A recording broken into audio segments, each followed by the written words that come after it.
have a confession. I don't know if everyone knows this, but my aunt is Sydney Plant, one of the founders of Women of Candor.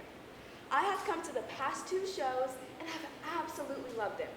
So when she asked me to be in the October show, I immediately said yes without any hesitation. Which in hindsight was probably not the best decision I've made in my 15 years of living. You see, Auntie Sydney asked me to speak about life with her grandmother that is a 2-time breast cancer survivor. No problem, right?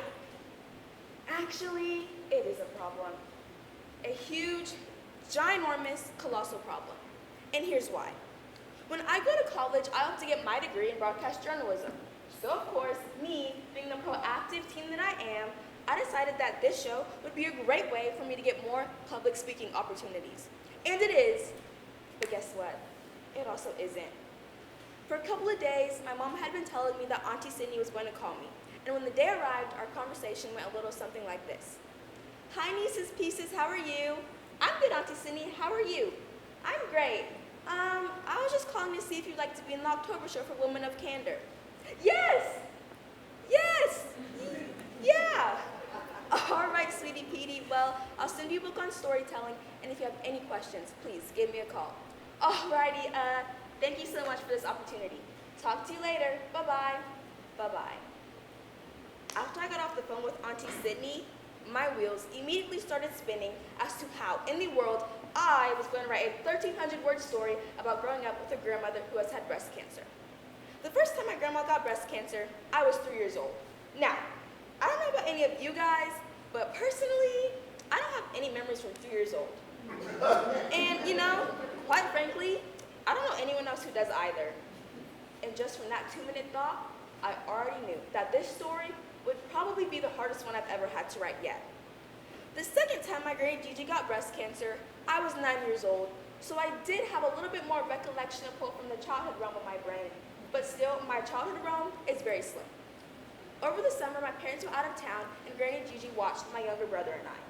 While she was babysitting us, I asked her some questions about breast cancer, and I learned a ton of valuable information, not only about her health journey, but our family's health history as well.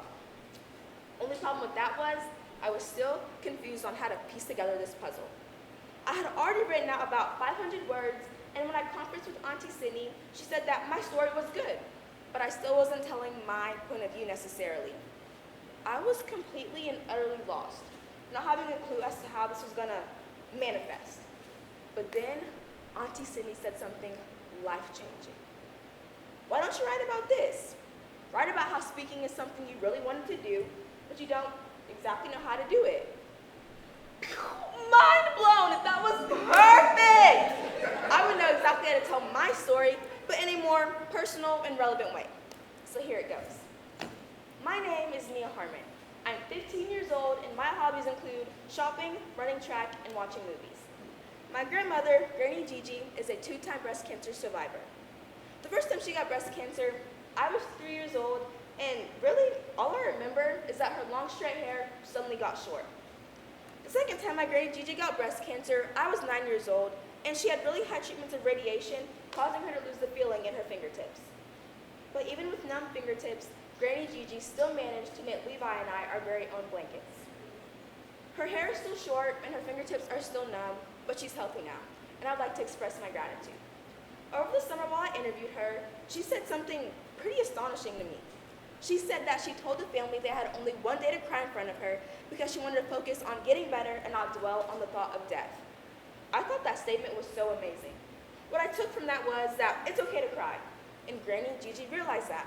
But she refused to let her tears, as well as anyone else's, get in the way of her recovery. And I'm so glad she had that mindset.